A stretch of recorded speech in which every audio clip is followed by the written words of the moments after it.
Imagine a world where cities fall silent, streets are empty, and a mysterious shadow sweeps across continents, changing the lives of millions forever. Tonight, drift into sleep as we uncover the full story of the Black Death, from its terrifying beginnings to the lasting impact on humanity. Every moment, every secret, every chilling fact, all told in a way that guides you gently into dreams. Before the Black Death struck, the world looked very different from what we know today. In the 14th century, Europe was a land of bustling towns, wide marketplaces, and vibrant communities. People lived close together, often sharing small homes, streets filled with merchants, children, animals, and travelers. Life was centered around farming, trade, and the local church, which was the heart of spiritual and social life. Most people were peasants, working tirelessly on lands owned by nobles. These farmers depended heavily on the harvest, and their lives were shaped by the changing seasons. Cities like Florence, Venice, and Paris were growing rapidly, becoming hubs for trade, art, and culture. Markets were full of colors, smells, and sounds. Baskets of fruits and vegetables, stalls with cloth and tools, the chatter of people bargaining. At the same time, knowledge about medicine and disease was extremely limited. People believed that illnesses were caused by bad air, sinful behavior, or even punishment from God. Hospitals were rare, and doctors often had very little understanding of how diseases spread. They relied on herbs, charms, and prayers, often without real success. International trade was growing fast. Ships sailed across the Mediterranean and beyond, carrying goods, spices, ideas, and unknowingly germs. Roads connected towns and cities, but they were crowded and unsanitary, making it easy for diseases to travel with people and animals. Rats, fleas, and other pests were common companions of human life, but nobody realized the role they would play in history. Life was vibrant, but fragile. Famine, wars, and poor sanitation already made survival difficult.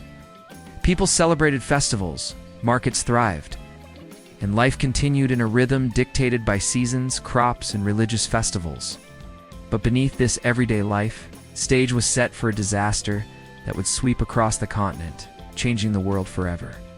The Black Death would not only kill millions, but it would also leave a mark on every aspect of society, from how people worked and traded to how they prayed and lived. Understanding this world before the plague is the first step to appreciating the full story of one of history's most devastating pandemics. The Black Death, one of the deadliest pandemics in human history, did not appear out of nowhere. Its origins trace back to the vast and diverse lands of Central Asia. During the early 1300s, trade routes such as the Silk Road connected Asia, the Middle East, and Europe, carrying goods, ideas, and unfortunately, diseases. In the mountainous regions of Mongolia and surrounding areas, a deadly bacterium called Yersinia pestis lived naturally among wild rodents, particularly marmots. Fleas that fed on these rodents became carriers of the disease, unknowingly preparing the ground for a worldwide catastrophe. At this time, the Mongol Empire had facilitated unprecedented movement of people and goods across continents. Traders, soldiers, and travelers moved rapidly along caravan routes, unknowingly carrying the infected fleas and rats to distant cities. One notable story describes Mongol armies catapulting the bodies of plague victims into besieged cities to spread the disease. While historians debate some of these accounts, it illustrates just how rapidly the plague could travel when humans and disease vectors interacted closely. By the 1330s, the disease had spread across Asia, reaching China and the Middle East.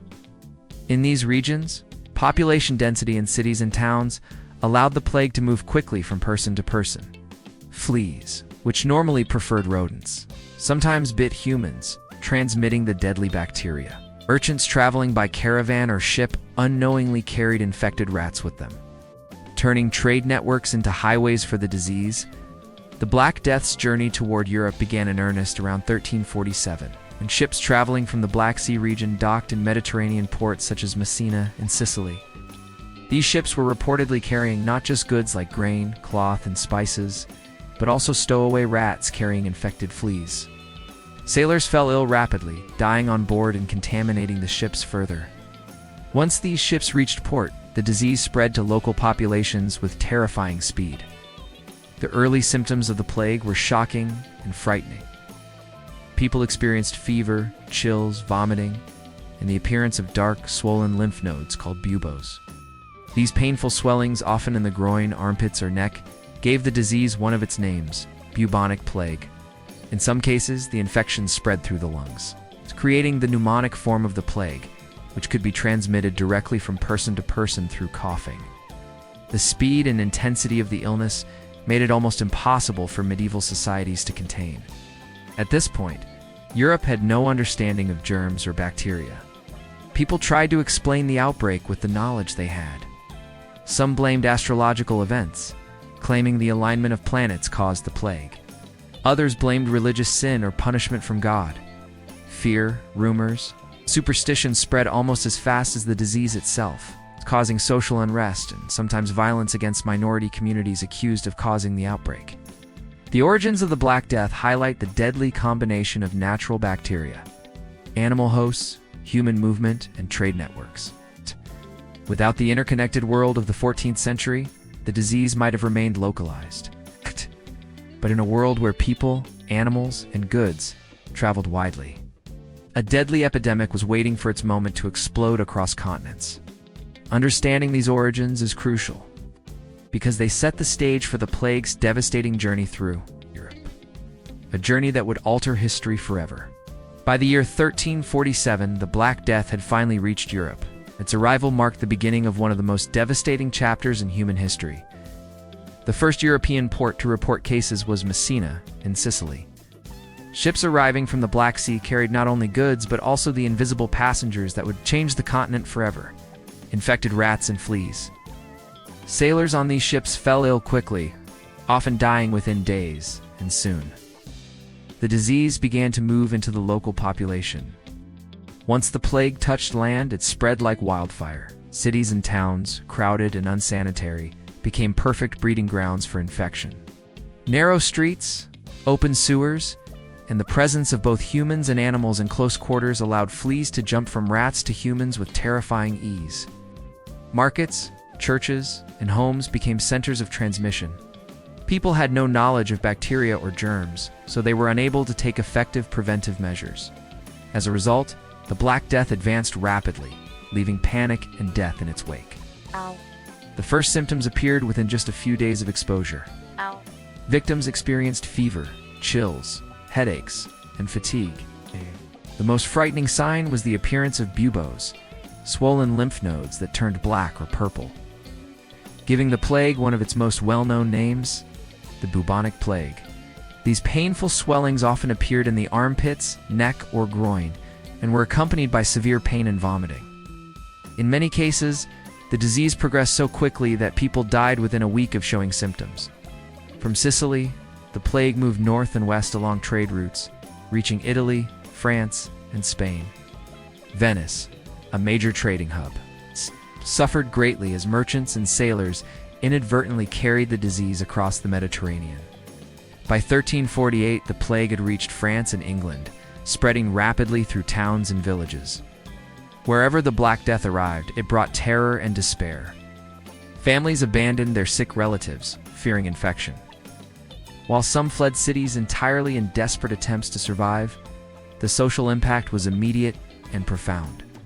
Entire communities were devastated, with death rates sometimes reaching 50% to 60% of the population in affected areas. Labor shortages became widespread as so many workers succumbed to the illness. Agriculture, trade, and everyday life were thrown into chaos.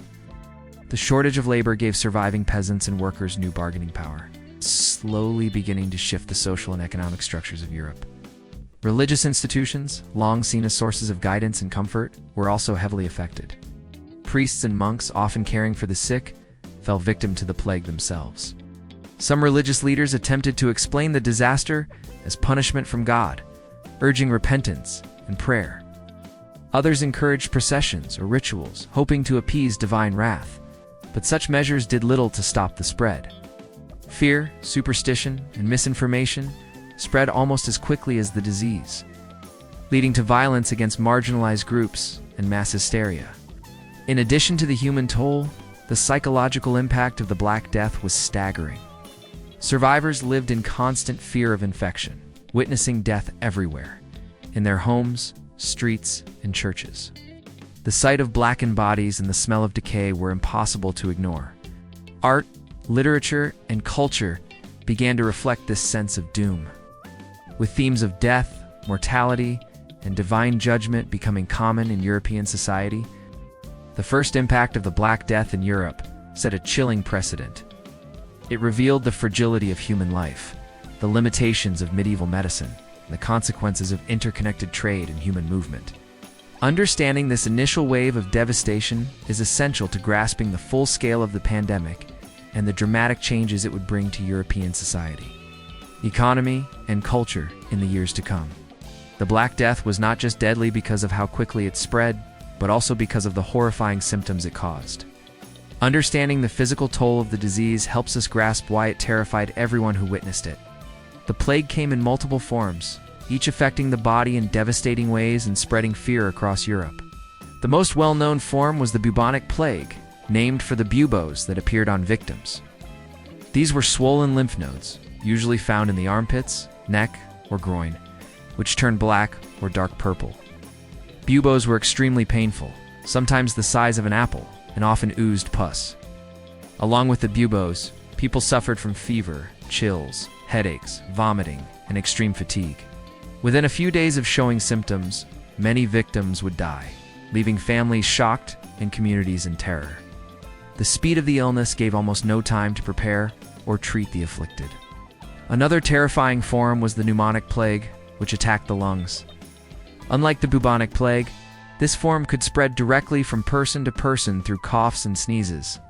Victims developed severe respiratory symptoms, including coughing up blood, difficulty breathing, and high fevers.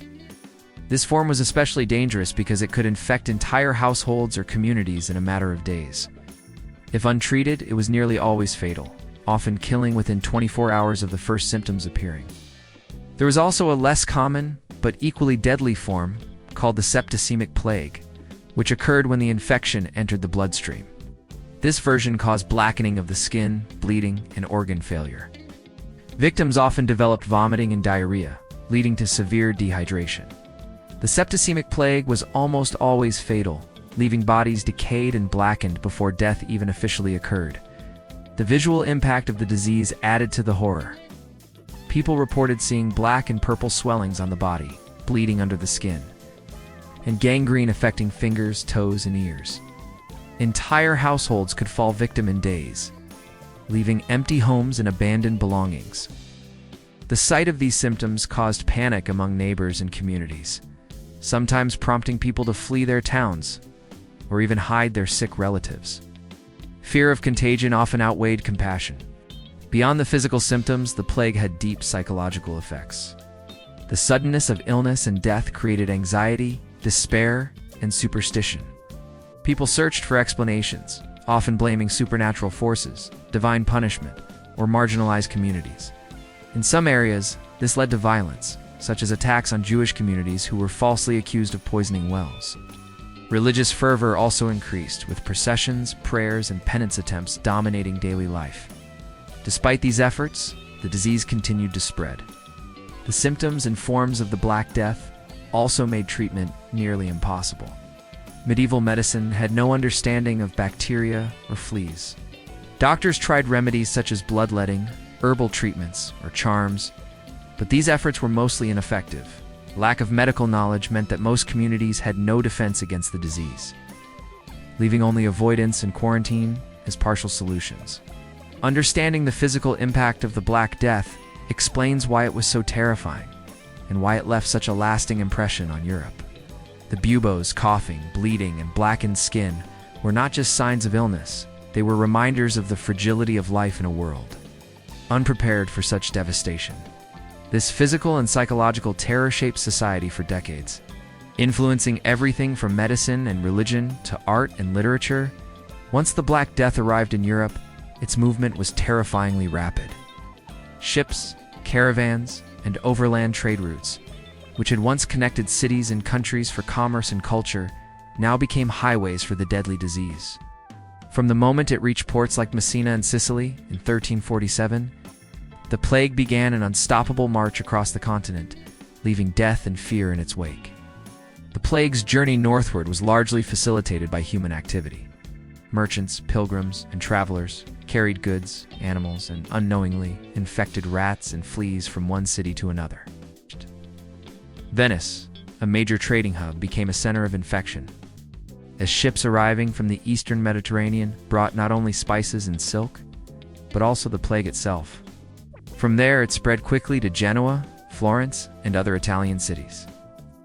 Within months, these cities, bustling with life before, became scenes of despair, with empty streets and shuttered shops. By 1348, the Black Death had reached France, entering through the bustling port of Marseille. From there, it moved inland along rivers and trade routes, striking cities like Paris, Avignon, and Lyon. France, being a major center of medieval Europe, experienced widespread devastation. Death rates were extreme, sometimes reaching more than half of the population in affected areas. Entire villages were wiped out, and survivors often fled to the countryside, spreading the disease further. England was not spared. The plague crossed the English Channel and arrived in ports such as Bristol and London by 1348. London, one of Europe's largest cities at the time, quickly became a hotbed for infection. Overcrowded homes, narrow streets, and poor sanitation made it easy for the disease to move from person to person. Rural areas, while slightly less dense, were also affected as peasants traveled to market towns, where townspeople fled to the countryside seeking safety. In the north, the plague spread to Germany, the Low Countries, and Scandinavia. The movement of armies, merchants, and refugees inadvertently helped the disease travel faster than anyone could control. Even remote regions were not safe. Iceland, a relatively isolated island, saw the Black Death arrive by 1402, decades after its initial appearance in southern Europe. This shows just how persistent and unstoppable the disease was, slowly making its way across the continent over time. The speed of the spread was influenced by several factors. Medieval cities were densely populated, and people lived close to animals, especially rats. Fleas, which carried the plague bacterium, moved easily from rats to humans. Ships, which were essential for trade, were crowded with cargo, rats, and infected sailors. Pilgrimages, fairs, and seasonal markets gathered thousands of people from different towns, creating perfect conditions for the disease to jump from one community to the next. The pattern of the spread also reflected social and economic networks. Major ports and trade centers were hit first, followed by inland towns along rivers and roads. Rural villages, while initially safer, were eventually affected as people fled infected cities or traders visited the countryside.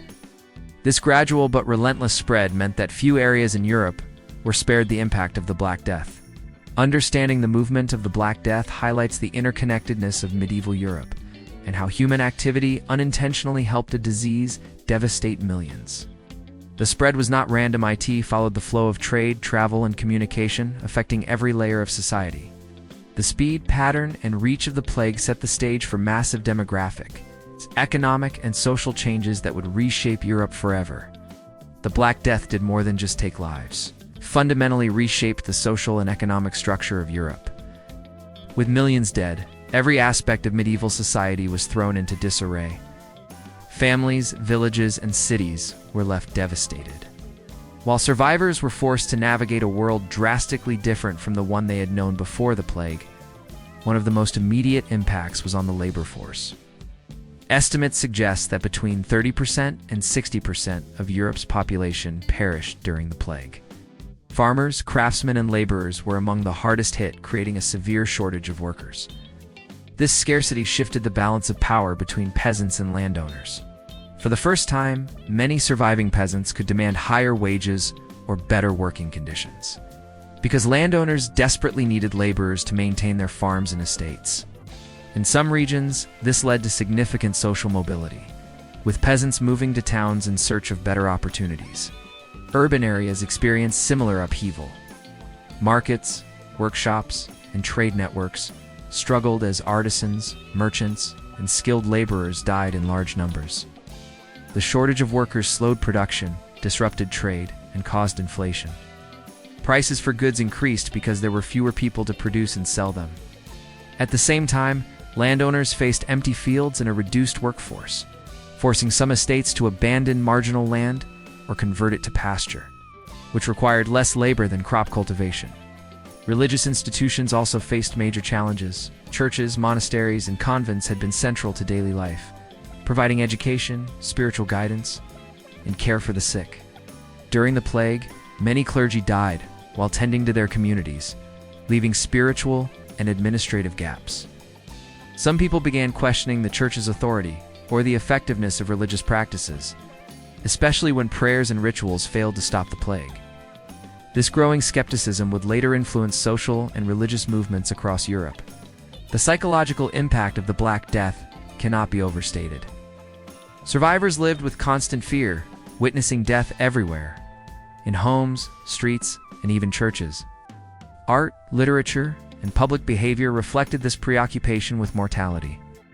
Macabre imagery, such as the Danse Macabre or Dance of Death, became common in paintings, carvings, and literature, reminding people that death could come for anyone, regardless of wealth or status. Anxiety, superstition, and grief shaped social interactions for generations. The plague also had profound effects on family structures. Entire households could vanish in a matter of days. Orphans and widows became common, sometimes forced to fend for themselves or rely on extended family networks. Communities struggled to maintain social cohesion as the rapid loss of members disrupted traditional roles and hierarchies. In addition, trade and commerce were affected for decades. Long-distance trade routes slowed or temporarily halted as fear of contagion spread. Ports, markets, and fairs were less crowded, and merchants were cautious about traveling. The economic slowdown further amplified the challenges faced by rulers and landowners. Governments had to rethink taxation and labor policies to adapt to the shrinking population. Despite the tragedy, the Black Death also brought long-term changes. The labor shortages eventually led to improved wages and living conditions for some peasants. Landowners had to innovate and adapt, which sometimes increased efficiency in farming and production. Social mobility became possible in ways it had not been before. Additionally, the church and society began to question traditional knowledge and authority, paving the way for intellectual growth and reform in later centuries. In summary, the Black Death left Europe economically, socially, and psychologically transformed. The massive loss of life disrupted everyday life, challenged institutions, and forced survivors to adapt to a new reality. From labor shortages and rising wages to psychological trauma and religious questioning, the plague reshaped the very fabric of European society. Understanding this impact helps explain why the Black Death is remembered not only as a medical disaster, but also as a turning point in history, influencing generations to come. The Black Death did more than kill millions. It shook the very foundations of society, challenging beliefs, religion, and cultural practices. In 14th century Europe, religion played a central role in people's lives. Churches were the heart of communities, guiding morality, education, and social life. When the plague struck, many turned to religion for answers, comfort, and protection. But the sheer scale of the disaster created fear, confusion, and even anger. One of the most common reactions was the belief that the plague was divine punishment. Many people interpreted the epidemic as God's wrath for human sin. Priests and preachers urged people to repent, fast, and pray to atone for the perceived sins of humanity. Large processions and penance rituals became common. Groups of flagellants, for instance, traveled from town to town, whipping themselves in public displays of repentance, believing that personal suffering could appease God and halt the plague. While these rituals were meant to show devotion, they often worsened the spread of disease by gathering crowds of infected individuals together. At the same time, fear and desperation fueled superstition. People blamed unusual events or curses for the plague. Some believed that celestial alignments, comets, or eclipses were signs of doom. Others accused marginalized groups, such as Jewish communities, of poisoning wells or causing the plague through sorcery. These accusations led to horrific acts of violence, including massacres and forced expulsions, demonstrating how fear could turn into social and religious persecution. Despite these tragic consequences, these actions reflected the deep human need to find explanations for such overwhelming suffering. Culturally, the Black Death left a lasting imprint on art, literature, and public consciousness. Artists began to depict death more openly, illustrating the fragility of life. One famous example is the Danse Macabre, or dance of death, a motif showing people from all walks of life, kings, peasants, and clergy, dancing with skeletons. This imagery reminded viewers that death was universal and inevitable. Similarly, literature began to explore themes of mortality, suffering, and the fleeting nature of life, reflecting the collective trauma experienced during the plague. Religious institutions faced immense challenges as well. Many priests, monks, and nuns died while caring for the sick, leaving communities spiritually and administratively depleted. In some areas, clergy were unable to perform traditional rites for the dead, forcing neighbors or relatives to step in. Some individuals began questioning the church's authority and effectiveness, noticing that prayers and rituals could not stop the disease. This skepticism planted seeds for later religious reform movements in Europe, which would emerge centuries after the Black Death. The psychological impact of religious and cultural reactions was profound. Survivors often struggled with guilt, grief, and fear, believing that they had been spared either by luck or divine favor. Public rituals, prayers, and acts of penance provided comfort. But they also highlighted the limitations of human understanding in the face of overwhelming natural forces. Communities adapted, trying to balance fear with hope, superstition with faith, and mourning with the practical needs of survival. The Black Death also prompted reflection on morality and life itself. People considered the transient nature of earthly wealth and power. While art and literature encouraged contemplation of the afterlife, tombstones, memorials, and religious texts from this period often emphasized the inevitability of death, urging individuals to live virtuous lives and prepare for what comes next. In conclusion, the Black Death was as much a cultural and religious crisis as it was a medical disaster. Fear, faith, superstition, and grief intertwined to shape the way people understood and responded to the plague. These reactions affected art, literature, rituals, and social behavior, leaving a permanent mark on European culture. By studying these responses, we gain insight into how humans confront overwhelming challenges, search for meaning in suffering, and attempt to find control in a world suddenly turned chaotic. When the Black Death swept across Europe, medical knowledge was extremely limited, and doctors were largely unprepared to deal with such a catastrophic disease. In the 14th century, the understanding of illnesses was based on ancient texts, superstition, and observation rather than scientific evidence. The concept of germs or bacteria was unknown, and people had no idea how diseases like the plague spread. This lack of understanding contributed to both the rapid transmission and the failure of most treatments. Medieval medicine relied heavily on theories inherited from the Greeks and Romans. One dominant belief was the miasma theory, which claimed that diseases were caused by bad air or poisonous vapors rising from decaying matter. Physicians recommended burning aromatic herbs carrying flowers, or using vinegar-soaked cloths to ward off the stench, hoping it would prevent infection. While these methods might have offered psychological comfort, they were entirely ineffective against the bacterium Yersinia pestis, which caused the Black Death. Bloodletting was another common treatment. Doctors believed that the human body contained 4 humors: blood, phlegm, black bile, and yellow bile, and that illness resulted from an imbalance. By cutting a vein or using leeches to remove blood, they hoped to restore balance. Fortunately, this practice often weakened patients further, making them more susceptible to the disease. Other treatments included boiling herbs, poultices, and potions, often with toxic ingredients like mercury.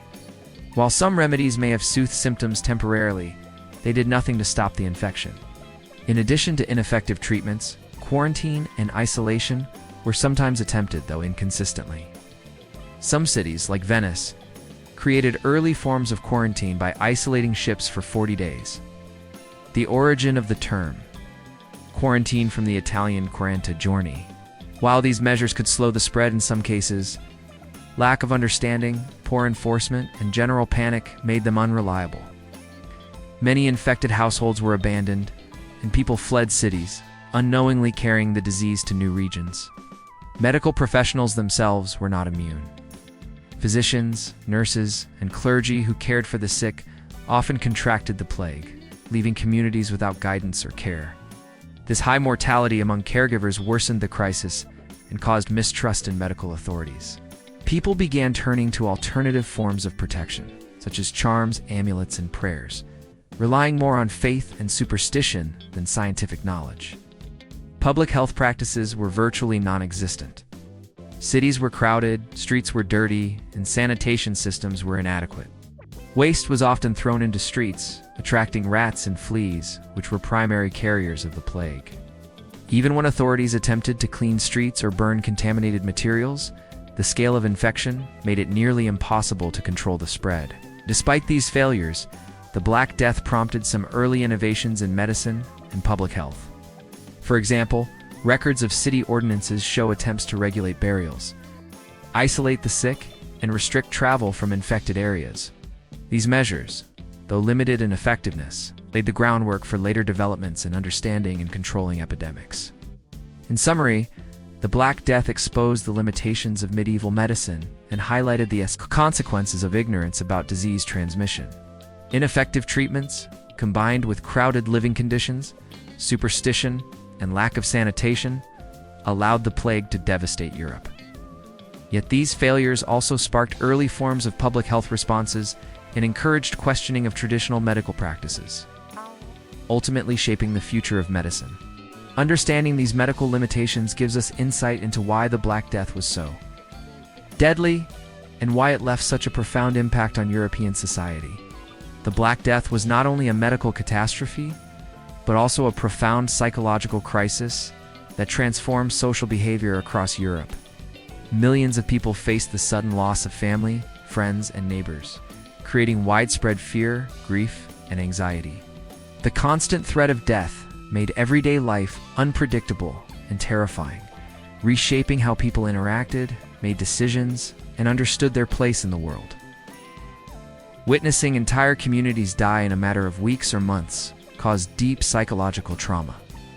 Streets and homes emptied as families fled infected areas, sometimes abandoning the sick. In some towns, people avoided contact with neighbors, even refusing to help relatives out of fear of catching the disease. This breakdown of social cohesion intensified isolation and despair, leaving survivors with lasting trauma. Children lost parents, spouses lost partners, and the elderly were left alone, creating generations that grew up with the shadow of the plague ever present in their memories. Religious fear played a major role in shaping behavior. Many believed that the Black Death was divine punishment for human sin. People engaged in extreme forms of penance, including public self-flagellation, long prayers, and fasting. Flagellant movements became widespread, with participants traveling from town to town, whipping themselves in hopes of appeasing God. While these acts reflected devotion, they often gathered large crowds, inadvertently spreading the plague further. People turned to religion not only for guidance, but also for psychological relief, seeking meaning in the face of overwhelming death. Superstition and scapegoating also surged. When fear overwhelms understanding, humans often seek someone or something to blame. Jewish communities, beggars, foreigners, and marginalized groups were falsely accused of causing the plague through poison or sorcery. These accusations led to horrific violence, including massacres and expulsions. While these actions were tragic, they revealed a deep human need to find explanations for random suffering and to regain a sense of control in uncontrollable circumstances. The Black Death also changed attitudes toward daily life and morality. With death so visible and inevitable, people began to question the importance of wealth, status, and material possessions. Some indulged in life's pleasures, feeling that tomorrow was uncertain. Others focused on spiritual preparation, leaving behind legacies, religious donations, or charitable acts. This shift in priorities reflected a broader cultural and psychological response to mortality, which influenced European society for decades. Communities adapted in practical ways as well. Cities and towns began implementing rudimentary public health measures, such as isolating the sick, regulating burials, and restricting travel from infected areas. Families modified behavior to reduce contact with outsiders, and trade routes were monitored to control the spread. Although these measures were limited in scientific understanding, they show that people instinctively sought ways to cope with the crisis. Art, literature, and cultural expressions from the period reveal the psychological impact vividly. Works, such as the Danse Macabre, reminded viewers of the universality of death, portraying kings, clergy, and peasants alike dancing with skeletons. Literature focused on the fragility of life, the certainty of death, and the importance of spiritual readiness. These cultural artifacts not only reflected fear and grief, but also helped societies process collective trauma and convey lessons for future generations. In conclusion, the psychological impact of the Black Death reshaped European social behavior. Fear, grief, religious devotion, superstition, and cultural expressions all reflected humanity's struggle to comprehend and survive an incomprehensible catastrophe. The plague forced people to adapt, change their daily practices, and reconsider their values. Understanding this psychological dimension is crucial to appreciating the Black Death, not just as a medical event, but as a turning point in human experience, influencing culture, society, and behavior for generations to come. One of the most striking effects of the Black Death was the massive demographic change it caused across Europe. Estimates suggest that between 30% and 60% of Europe's population perished within just a few years, making it one of the deadliest pandemics in human history. The loss of life was uneven, varying by region, city, and even neighborhood. But the overall effect reshaped the continent in ways that would last for generations. Cities were particularly hard hit.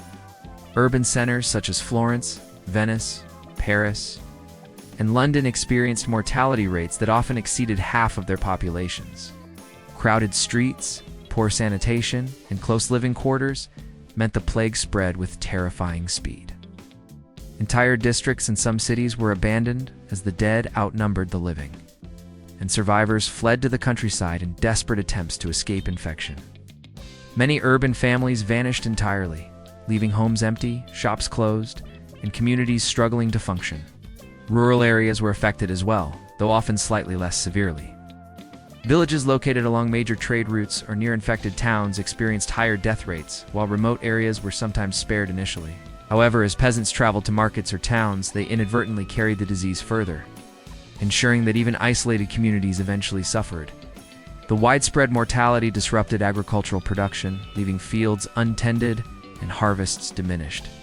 Some marginal lands were abandoned entirely, transforming previously cultivated areas into pasture or forest over time. The demographic impact also caused significant social consequences. With so many deaths, labor shortages became extreme.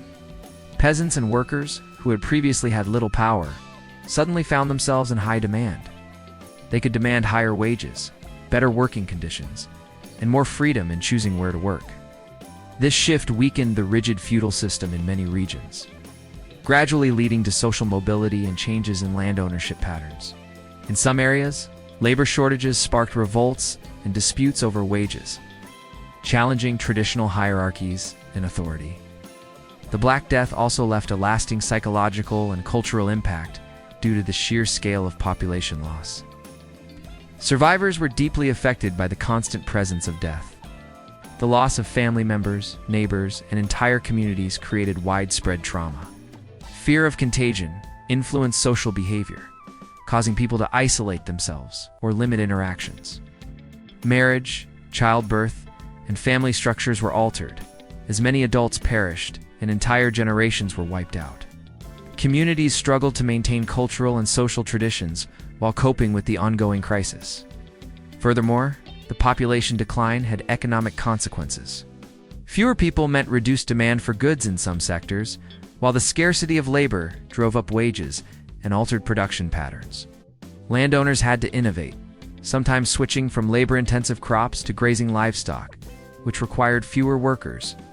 This transformation in agriculture and economics gradually reshaped rural and urban life, contributing to long-term societal change. Europe's demographic landscape would not fully recover for over a century. Some regions, especially in Italy, France, and England, experienced permanent reductions in population. Towns and cities shrank, while rural settlements were reorganized or abandoned. The staggering loss of life also influenced attitudes toward work, wealth, and mortality, as survivors recognized the fragility of life and the unpredictability of fate. In summary, the Black Death caused dramatic demographic changes, including massive population decline. labor shortages, social mobility, and economic transformation. Its impact reshaped cities, villages, and the countryside alike, creating long-lasting changes in European society. Understanding these demographic shifts helps explain how the Black Death was not merely a medical disaster, but a turning point in history, influencing population patterns, economic structures, and social hierarchies for generations to come. The Black Death did more than kill millions. It transformed the economic and social fabric of Europe in ways that lasted for decades. With an estimated 1/3 to 1/2 of the population dead, labor became scarce, property values changed, and traditional hierarchies were challenged. The pandemic forced society to adapt, creating new opportunities and shifting power in ways previously unimaginable. One of the most immediate consequences was the drastic shortage of labor. Fields, workshops, and households suddenly had far fewer people to work. Peasants, who had long been bound to the land under strict feudal obligations, now found themselves in a position of leverage. Landowners, desperate to maintain agricultural production, had to offer higher wages, better working conditions, and sometimes even freedom to attract workers. In some regions, this labor shortage contributed to the weakening of feudalism and allowed peasants to improve their social and economic status. Urban centers also experienced dramatic changes. Many artisans, craftsmen, and merchants had died, leaving gaps in skilled labor. Those who survived could charge more for their work and gain economic independence. Trade routes slowly recovered, but the loss of population affected both production and consumption. Prices for essential goods often rose due to scarcity, while luxury goods became less accessible. Cities had to adapt their economies, relying on innovation, efficiency, and sometimes migration to replenish the workforce. The shortage of labor also affected agriculture. Marginal lands that had been difficult to cultivate were often abandoned, as landowners shifted toward more profitable or easier to manage forms of production, such as livestock grazing. This shift altered the landscape of Europe over time, with some areas reverting to forests or pastures. The reduced population meant fewer mouths to feed, but also a decreased workforce, creating both challenges and opportunities for adaptation. Social structures were permanently altered. With the traditional hierarchy of lords, peasants, and serfs disrupted, survivors could negotiate better living conditions, move to towns, or enter new trades. Education and skill development became more important for economic survival, leading to gradual increases in literacy and training in urban areas. While inequality remained, the plague opened doors for social mobility that had been largely closed in the medieval period. Religious and cultural life also shifted as a result of these social changes. The church had been a dominant force in daily life, but its failure to prevent or stop the plague caused many to question its authority. Some people turned toward personal spirituality, local rituals, or alternative forms of worship. Art and literature reflected both the trauma of the pandemic and the new perspectives on life, death, and society. Cultural expressions increasingly emphasized human mortality, the fleeting nature of wealth and power, and the importance of preparing for the afterlife. Economically, the Black Death prompted a long-term restructuring of European markets. Labor scarcity drove wages up, encouraging investment in technology and more efficient farming techniques. Towns and cities gradually recovered, but the distribution of wealth changed. Survivors who acquired property, skills, or trade knowledge found themselves in a stronger position than before the plague. Governments and local authorities also had to reconsider taxation, labor laws, and social policies to accommodate the new realities of a smaller but more empowered population. The psychological impact of these changes was significant as well. People who survived gained a heightened awareness of mortality and the unpredictability of life. This awareness influenced social behavior, encouraging prudence, careful planning, sometimes indulgence in pleasures, given the uncertainty of the future. Communities adapted, rebuilt, and eventually flourished in ways that were shaped by the memory of the plague. In summary, the Black Death permanently reshaped Europe's economy and society. Labor shortages, rising wages, social mobility, changes in agriculture, and shifts in cultural and religious life were among the most significant outcomes. While devastating in the short term, the pandemic ultimately triggered transformations that influenced the development of modern Europe. demonstrating how catastrophic events can accelerate social and economic evolution. The Black Death not only devastated populations, but also exposed the limits of medieval medicine and public health. Before the pandemic, medical knowledge was largely based on ancient texts, superstition, and untested theories. The plague's rapid spread and massive death toll forced societies to rethink approaches to disease, sanitation, and healthcare, ultimately shaping the development of medicine for centuries to come. During the pandemic, physicians had little success treating the plague. Bloodletting, herbal remedies, charms, and prayers proved largely ineffective. The overwhelming mortality revealed that traditional methods could not contain epidemic diseases. Communities began to recognize that some practical measures, though not fully understood scientifically, could slow the spread.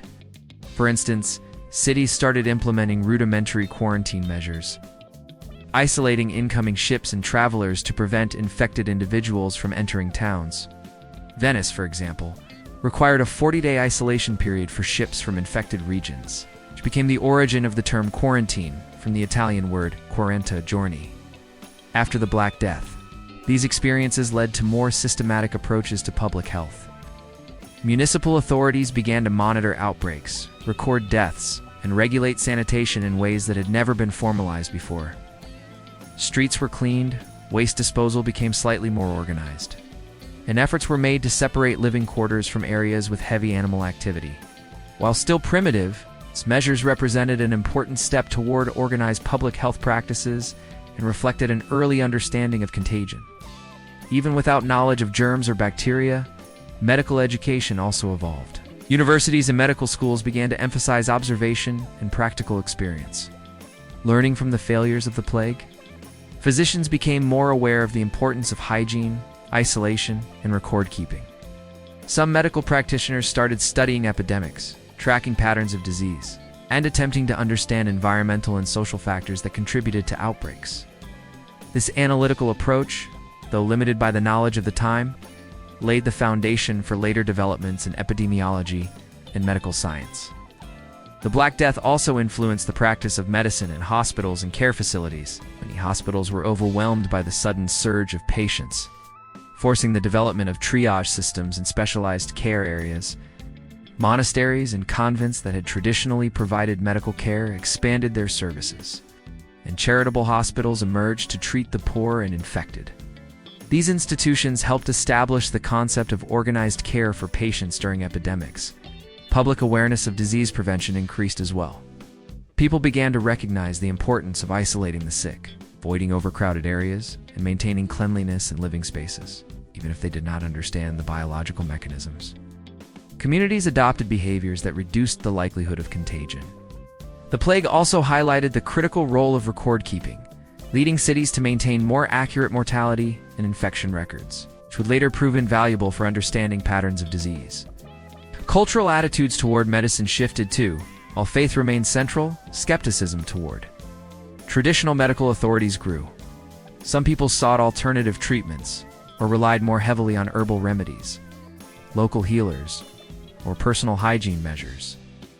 The failure of priests, doctors, and authorities to stop the Black Death prompted critical thinking about human intervention, encouraging experimentation, and the gradual move toward empirical observation. In conclusion, the Black Death exposed the weaknesses of medieval medicine, but also acted as a catalyst for progress. Quarantine practices, urban sanitation, hospital organization, medical education, and public awareness all improved in response to the pandemic. These changes did not eliminate disease, but they represented a critical turning point in European medicine. In public health, laying the groundwork for future innovations and demonstrating the resilience and adaptability of societies faced with overwhelming crises. The Black Death left an indelible mark not only on Europe's population and economy, but also on its culture, art, and literature. The sheer scale of mortality, suffering, and societal disruption during the 14th century prompted a profound reflection on life, death, and the human condition. Artists, writers, and thinkers began to express the anxiety, fear, contemplation that arose from living in a world dominated by the threat of plague. One of the most notable artistic responses was the emergence of the danse macabre, or dance of death. This motif appeared in paintings, murals, woodcuts, and sculpture, depicting skeletons leading people from all walks of life: kings, peasants, clergy, and merchants in a symbolic dance toward the grave. The imagery was stark, often gruesome, but it communicated a powerful message. Death comes for everyone, regardless of wealth, status, or power. The dance of death served as both a warning and a philosophical reflection on the universality of mortality. Literature, too, was deeply influenced by the plague. Writers explored themes of mortality, suffering, and the unpredictability of life. Chronicles and first-hand accounts described not only the physical horrors of the disease, but also the social and psychological impacts on communities. Stories emphasized the fragility of human existence and the suddenness with which life could end. Poetry and prose often reflected a moral and spiritual lens, urging readers to consider the afterlife, virtue, and the fleeting nature of worldly possessions. These works were both cathartic and instructive, providing guidance and contemplation for those who survived. Religious art experienced a transformation as well. The Church commissioned works that depicted the plague, martyrdom, and divine judgment. Altarpieces, frescoes, and stained glass windows conveyed moral and spiritual lessons, reminding communities of the power of faith in times of crisis. Saints, angels, and divine interventions were often highlighted, portraying hope amidst despair. At the same time, the failure of religious authorities to prevent the Black Death prompted a subtle shift in focus toward personal spirituality and reflection. Rather than reliance solely on institutional guidance, music and performance also reflected the trauma of the plague. Songs, ballads, and theatrical performances often dealt with death, morality, and human vulnerability. While much of this music and performance has been lost over time, historical records indicate that public gatherings, festivals, and theatrical productions became mediums for processing grief, reinforcing social bonds and contemplating the impermanence of life. Even amid despair, these cultural expressions allowed communities to maintain resilience and shared identity. The psychological impact of the Black Death also fueled shifts in education and intellectual pursuits. Scholars and thinkers were compelled to question established authorities, observe patterns in society and disease, and develop analytical thinking. The catastrophe revealed both the limits of human knowledge and the potential for learning from experience. Over time, these intellectual shifts would contribute to broader cultural movements, including the Renaissance, which emphasized humanism, observation, and inquiry. Additionally, the visual and literary focus on death influenced daily life. Tombs, grave markers, and memorials became more elaborate, serving as constant reminders of mortality. Families, communities, and religious institutions invested in commemorative practices, reinforcing cultural memory of the pandemic. Even in celebrations and festivals, themes of mortality, remembrance, and spiritual reflection were often integrated, shaping how communities approached joy and sorrow alike. In conclusion, the Black Death profoundly influenced European culture, art, and literature. The pandemic prompted artists, writers, and musicians to explore themes of mortality, suffering, and spirituality, leaving a lasting legacy that shaped European expression for centuries. From the haunting imagery of the Dance of Death to reflective literature and religious art, the Black Death's cultural impact extended far beyond its immediate devastation, transforming the way humans perceive life, death, and the value of artistic and intellectual expression. The rapid spread of the Black Death across Europe was closely tied to the trade networks, travel routes, and commercial activities of the 14th century. While commerce had brought prosperity, ideas, and cultural exchange, it also became an unintended vehicle for one of history's deadliest pandemics. Understanding how trade and travel facilitated the plagues movement provides insight into the interconnectedness of medieval Europe and the vulnerabilities that came with it. By the mid-1300s, Europe was deeply connected through maritime and overland trade routes. Ports like Venice, Genoa, Marseille, and Lisbon thrived on the exchange of goods, including silk, spices, grain, and textiles. Ships, however, were crowded with people and animals. particularly rats that carried fleas infected with Yersinia pestis, the bacterium responsible for the Black Death.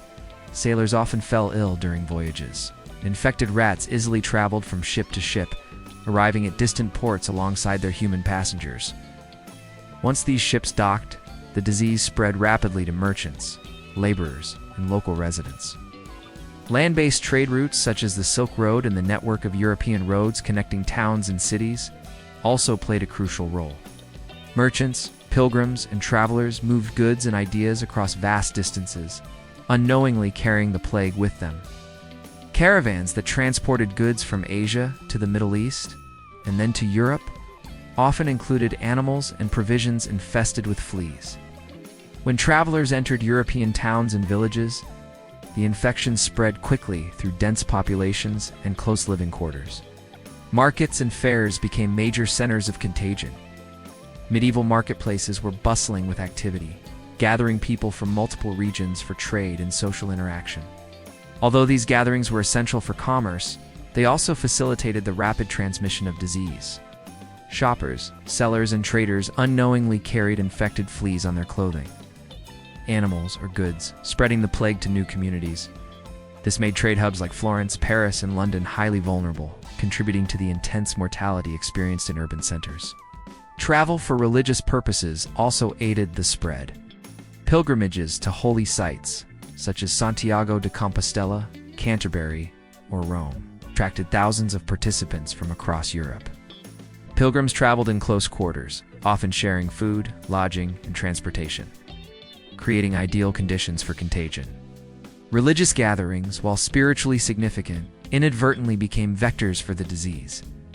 Similarly, armies on the move during conflicts transported both soldiers and disease, carrying the plague into new regions. The interconnectedness of trade and commerce meant that no region was truly isolated.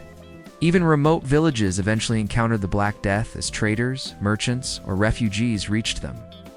Ships from the eastern Mediterranean carried the plague to ports in Italy and Spain, or where it spread inland along rivers, roads, and trade networks. The movement of goods and people created a chain reaction, linking distant communities in a shared experience of infection, fear, and death. Interestingly, the spread of the Black Death also highlighted the limitations of medieval authorities in controlling commerce during a health crisis. Cities attempted quarantines, travel restrictions, and trade regulations. But enforcement was inconsistent, and economic pressures often outweighed public health concerns. Merchants still sought profit, and trade continued despite the dangers, ensuring that the plague reached almost every corner of Europe. In conclusion, trade, travel, commerce were major factors in the spread of the Black Death. Ships, caravans, markets, fairs, and pilgrimages allowed the disease to travel faster and farther than anyone could have anticipated, while trade brought wealth and cultural exchange to Europe. It also revealed how interconnected societies could be vulnerable to contagion. The pandemic underscores the delicate balance between human progress and the risks that accompany interconnected civilizations. The Black Death profoundly affected rural life and agriculture, reshaping the European countryside in ways that would last for generations. While cities experienced dramatic mortality, the plague also devastated villages, farms, and agricultural production. The consequences of population loss, labor shortages, and social upheaval altered the way people lived, worked, and managed the land. Before the plague, most Europeans lived in rural areas, working as peasants or serfs on land owned by nobles. Villages were tightly knit, and daily life revolved around farming, livestock, and local communities. The Black Death disrupted this pattern entirely. When the plague struck, entire villages were sometimes wiped out, leaving homes abandoned, fields untended, and families decimated. Farmers who survived often faced the loss of relatives, laborers, and neighbors, creating severe challenges for maintaining crops and livestock. Labor shortages were one of the most immediate impacts on agriculture. With so many workers dead, landowners struggled to find enough peasants to plant, harvest, and manage the land. This scarcity gave surviving workers unprecedented bargaining power. Peasants could demand higher wages, more freedom, or better living conditions, fundamentally altering the feudal relationship between lords and laborers. In some cases, peasants left their villages entirely, moving to towns or regions with better opportunities, further reducing the agricultural workforce. The shortage of labor forced landowners to adapt their farming practices.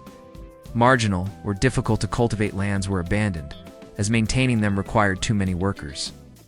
Many estates converted arable land to pasture, raising sheep and cattle instead of growing crops. Livestock required fewer workers and provided valuable wool, meat, and dairy products for trade and survival.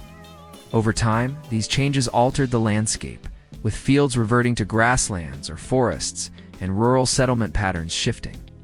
Social structures in villages also transformed. Surviving peasants often gained more autonomy and influence, challenging the rigid hierarchies of the medieval feudal system. Communities had to reorganize local governance, sometimes creating new systems for land allocation, resource sharing, and conflict resolution. The power dynamic between lords and peasants shifted, creating opportunities for negotiation, social mobility, and even rebellion in some areas. The Black Death also had cultural and psychological impacts on rural life.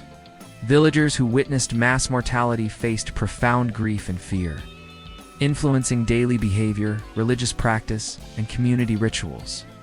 Burial practices changed, with mass graves or quick burials becoming necessary to handle the sheer number of deaths. Traditional festivals and social gatherings were disrupted, while religious devotion and superstition intensified as people sought protection from the unseen threat of disease. Economically, agriculture faced both immediate setbacks and long-term consequences. Reduced labor and abandoned land decreased crop production, sometimes causing local food shortages. However, in regions with surviving workers, wages increased and laborers gained more bargaining power. Over time, this led to gradual improvements in living standards for some peasants, even as the social order transformed. In conclusion, the Black Death reshaped rural life and agriculture in Europe.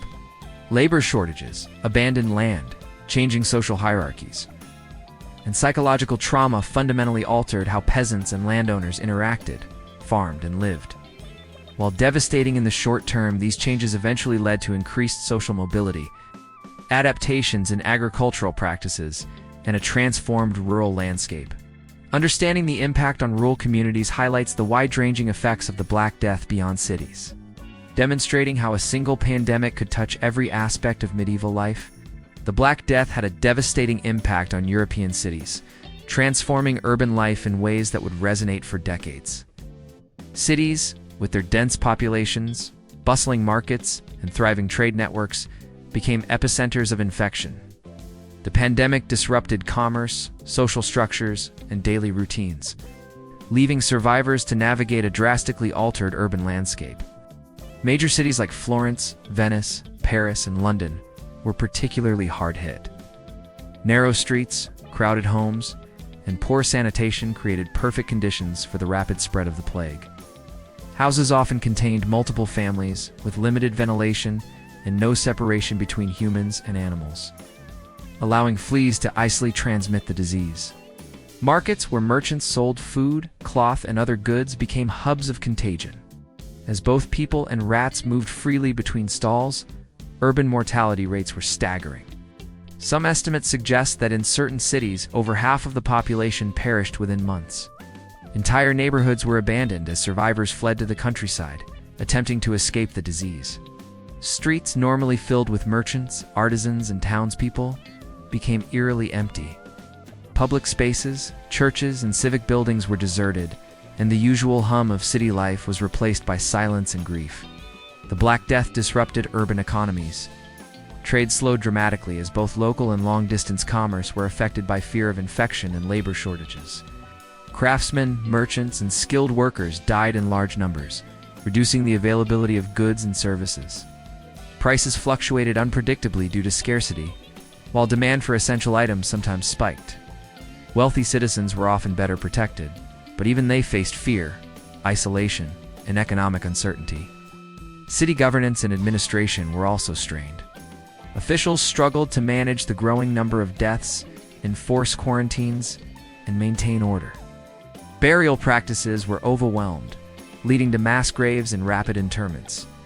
Law enforcement and civic services were disrupted, Social unrest sometimes erupted as people competed for limited resources or blamed authorities for their suffering. Social behavior in cities changed dramatically. Fear of contagion prompted avoidance of contact with neighbors, friends, and even family members. Communities that had once relied on mutual support were forced into isolation. People became more cautious in daily activities, avoiding crowded streets, marketplaces, and religious gatherings when possible. Religious practices shifted as well, with private devotion sometimes replacing communal worship due to the risk of infection. Despite the devastation, the Black Death also led to long-term changes in urban life. Labor shortages empowered surviving workers, allowing them to negotiate higher wages, better conditions, and more freedom in choosing employment. Cities adapted by investing in sanitation measures, regulating trade and markets, and reorganizing civic structures to better cope with public health challenges. Over time, these adaptations contributed to the modernization of European urban centers. Culturally, the plague left a lasting imprint on city life. Art, literature, and performance reflected the ever-present threat of death. Murals, plays, and writings often depicted themes of mortality, decay, and spiritual reflection, reminding citizens of life's fragility.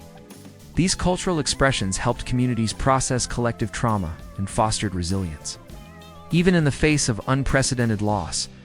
In conclusion, the Black Death profoundly affected European cities, disrupting daily life, commerce, governance, and social interactions.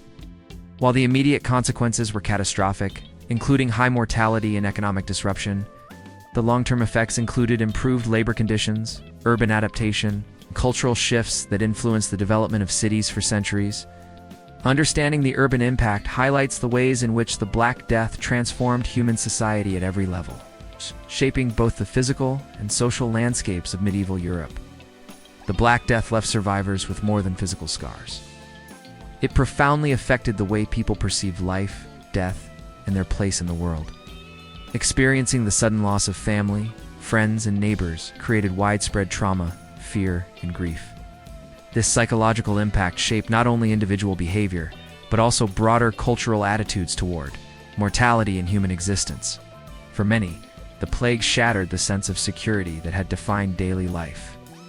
Ordinary routines, working in the fields, trading in markets, attending religious services, were suddenly overshadowed by the constant threat of death.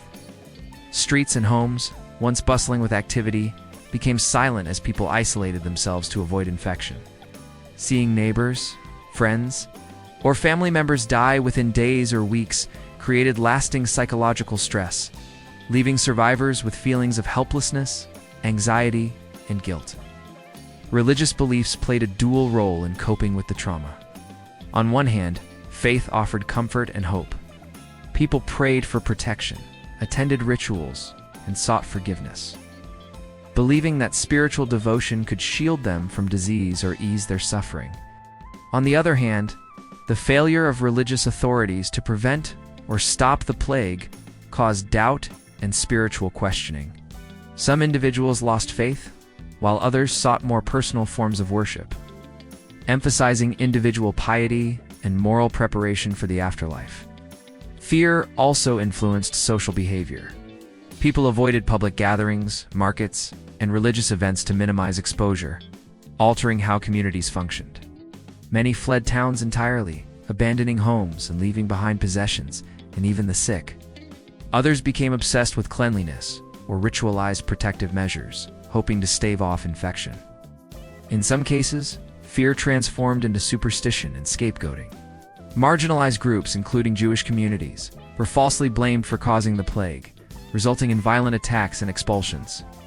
These reactions reflect the human need to find explanations and control in the face of an overwhelming crisis. The experience of mass mortality also led to changes in attitudes toward death. Death became an omnipresent reality, no longer distant or abstract. Artistic and literary expressions began to emphasize mortality, the fleeting nature of life, and the equality of all people in the face of death. The Danse Macabre, or Dance of Death, depicted kings, clergy, and peasants dancing with skeletons, symbolizing the universality and inevitability of death. Literature, Poetry and religious texts similarly explored themes of loss, impermanence, and preparation for the afterlife. These cultural shifts helped survivors process grief and confront their mortality. Psychologically, the plague forced a reevaluation of priorities. People who survived often sought to live more fully or invest in personal, spiritual, or familial fulfillment. Some indulged in pleasures and leisure, understanding that life was uncertain, while others focused on charity, education, or religious devotion. The pervasive presence of death influenced decision-making, risk assessment, and social interaction, shaping behaviors for decades. The Black Death also had long-term societal consequences for mental health and community dynamics. Generations grew up with memories of mass death, influencing parenting, education, and civic planning. Communities adapted to cope with collective trauma, developing rituals, commemorations, and cultural expressions that helped individuals and groups process grief. This shared experience of loss strengthened some community bonds, even as fear and suspicion strained others.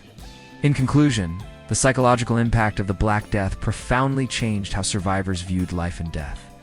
Fear, grief, religious reflection, and cultural expression shaped behavior, morality, and attitudes toward mortality. By confronting the fragility of existence, survivors developed new ways of coping, relating, and understanding the world, leaving a legacy that influenced European culture, thought, and social norms for generations. The Black Death had a profound influence on the future of medicine and how societies approached epidemics. While the plague exposed the weaknesses of medieval medical knowledge, it also served as a catalyst for learning, observation, and the gradual development of public health practices. The lessons learned from the pandemic shaped the way future generations understood disease, infection, and the importance of organized healthcare.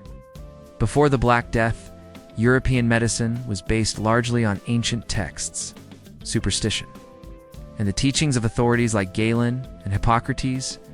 Treatments such as bloodletting, herbal remedies, and prayers dominated, but they were largely ineffective against epidemic diseases. The failure of these methods during the plague revealed the limitations of medieval medicine and the urgent need for better understanding of contagion.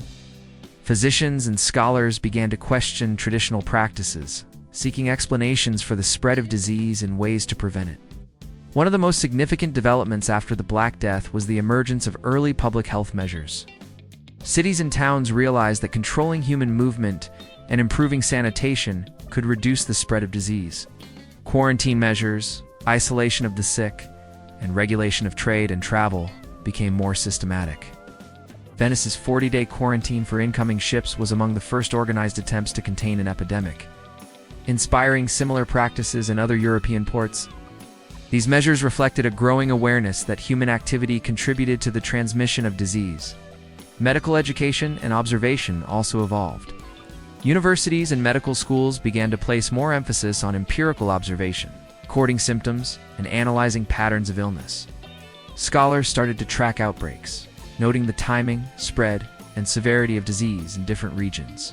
While the germ theory of disease would not be discovered until centuries later, these early practices demonstrated a shift toward analytical thinking and evidence-based approaches. Physicians learned that isolation, sanitation, and careful observation could reduce mortality, even if the exact cause of the plague was unknown. Hospitals and care institutions also adapted. During the Black Death, existing hospitals were overwhelmed, forcing the development of triage systems and specialized areas for plague patients. Monasteries and charitable institutions expanded their services to care for the sick and the poor, creating more organized approaches to patient care. These innovations laid the groundwork for modern hospital systems and epidemic response strategies. Demonstrating the importance of structured care during health crises, the plague's impact extended to cultural attitudes toward health. People became more conscious of hygiene, cleanliness, and protective measures.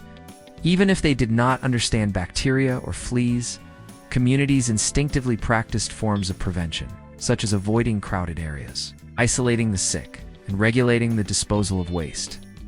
Public awareness of contagion increased, influencing behaviors for generations. The Black Death also encouraged critical thinking about the limits of human knowledge. Scholars, doctors, and governments began to recognize that diseases could not always be controlled by prayer or tradition alone. This realization laid the foundation for scientific inquiry in medicine, epidemiology, and public health. Lessons learned from the plague influenced responses to later epidemics, including smallpox, cholera, and influenza, shaping modern approaches to containment, treatment, and prevention. In conclusion, the Black Death was a turning point in medical history. By exposing the limitations of medieval medicine, it prompted the development of early public health measures, improved hospital care, systematic observation, and awareness of contagion. The pandemic fostered a culture of learning and adaptation, ultimately influencing future responses to epidemics and laying the foundation for modern medical understanding. The lessons of the Black Death remind us that even in the face of catastrophe, human societies have the capacity to observe, adapt, and improve. The Black Death reshaped not only the physical and social landscape of Europe, but also deeply influenced religion and philosophy. Millions of deaths in a short period challenged existing beliefs, inspired new ways of thinking, and prompted profound reflection on life, morality, and the human relationship with the divine. The pandemic left lasting marks on European thought that would resonate for centuries. Before the plague, the Catholic Church was central to daily life in Europe. It provided spiritual guidance, social services, and moral authority. When the Black Death struck, people naturally turned to the church for explanations and comfort. Many believed the plague was divine punishment for humanity's sins. Preachers called for repentance, public rituals, and prayers to appease God. Communities engaged in processions, fasting, and acts of penance. Flagellant movements, in which individuals publicly whipped themselves to atone for sin, became widespread across the continent. While these acts were intended as spiritual remedies, they also reflected deep fear, desperation, and a desire to find meaning amid overwhelming death. The sheer scale of mortality, however, undermined faith in traditional religious institutions. Priests and monks died in large numbers, sometimes leaving towns without spiritual leaders. Rituals and prayers that had been relied upon for protection seemed ineffective against the disease. People began questioning the church's authority and seeking personal, direct relationships with God. This shift in religious practice laid the groundwork for later reform movements and fostered a more individualistic approach to spirituality. Philosophical reflection also changed dramatically. The Black Death forced people to confront the fragility and unpredictability of human life. Philosophers and thinkers began exploring questions about mortality, the meaning of suffering, and the impermanence of worldly concerns. The pandemic highlighted that wealth, social status, power offered no protection against death, emphasizing the universality of human vulnerability. These reflections influenced not only theology, but also ethics, literature, and education, encouraging a more human-centered approach to understanding existence. Cultural expressions mirrored these philosophical shifts. Art, literature, and architecture increasingly emphasize themes of mortality and the transient nature of life. The danse macabre, or dance of death, became a popular motif, portraying people of all social classes dancing with skeletons, symbolizing that death comes for everyone, regardless of status. Literary works explored human suffering, divine judgment, and moral preparation for the afterlife, reflecting the deep societal preoccupation with mortality. The Black Death also encouraged critical thinking and observation within religious philosophy. Scholars began to question why the plague occurred and why traditional explanations failed. Some philosophers argued that human action, morality, and behavior could influence outcomes, emphasizing ethical responsibility even in the face of divine will. This nuanced approach laid the foundation for a more rational understanding of the world and contributed to the intellectual environment that would later support the Renaissance. At the societal level, the pandemic inspired a re-evaluation of priorities and values. Communities became more aware of the importance of helping the vulnerable, maintaining moral conduct, and balancing spiritual devotion with practical life. The contemplation of death influenced decisions about property, inheritance, and social responsibility. These changes demonstrated how a profound crisis could stimulate ethical reflection and reshape social norms. In conclusion, the Black Death had a transformative impact on European religion and philosophy. By challenging traditional authority, inspiring personal spirituality, and promoting reflection on mortality, the pandemic reshaped how people thought about life, death, and morality. Art, literature, and philosophical discourse reflected these shifts, leaving a lasting legacy on European intellectual and cultural history. The plague demonstrated that even in the face of tragedy, humans seek understanding, meaning, and ethical guidance, forging new paths in religion and philosophy that would resonate for generations. The Black Death was more than a catastrophic pandemic. It was a historical turning point that left lasting impacts on Europe and shaped the trajectory of the continent for centuries. Its significance extends beyond mortality rates, influencing social structures, economies, culture, religion, and even the development of medicine and public health. By examining the legacy of the plague, we can better understand how a single event transformed the world. One of the most profound consequences of the Black Death was demographic change. Between 30% and 60% of Europe's population perished, creating labor shortages that shifted the balance of power between workers and landowners. Surviving peasants found themselves with increased bargaining power, leading to higher wages, better living conditions, and gradual erosion of the rigid feudal system. Social mobility increased as people moved to towns and cities in search of opportunity, fundamentally altering the structure of medieval society. The economic landscape also changed dramatically. Labor shortages encouraged innovation in agriculture and production. As landowners sought ways to maintain productivity with fewer workers, some areas transitioned from crop farming to livestock grazing, while others adopted more efficient tools and techniques. Urban economies adapted to the scarcity of skilled workers, creating new opportunities for artisans, merchants, and tradespeople. Prices fluctuated due to scarcity and wealth distribution shifted, influencing economic development for generations. Culturally, the Black Death left a permanent imprint on art, literature, and philosophy. Themes of mortality, transience, and human vulnerability dominated creative expression. The Danse Macabre became a visual reminder of life's fragility, while literature explored ethical questions, moral responsibility, and the inevitability of death. These cultural responses not only reflected the trauma of the time, but also shaped European identity, emphasizing resilience, reflection, and the universality of human experience. Religion and spirituality were profoundly affected as well. Failure of traditional religious authorities to prevent or stop the plague prompted personal reflection and a focus on individual faith. People questioned established institutions, sought direct relationships with the divine, and reconsidered moral and ethical priorities. These shifts influenced later religious movements and philosophical thinking, laying the groundwork for reform and intellectual development in Europe. Medical knowledge and public health practices evolved as a result of the Black Death. The pandemic revealed the limitations of contemporary medicine and inspired early approaches to epidemic control, such as quarantine, isolation, and sanitation measures. Hospitals and care institutions adapted to cope with high mortality, establishing practices that would inform future responses to disease. Physicians began emphasizing observation and record-keeping, laying the foundation for the systematic study of epidemiology and preventive medicine. The psychological and social impact of the plague also contributed to its lasting legacy. Survivors developed new attitudes toward mortality, prioritizing practical life, personal well-being, and community resilience.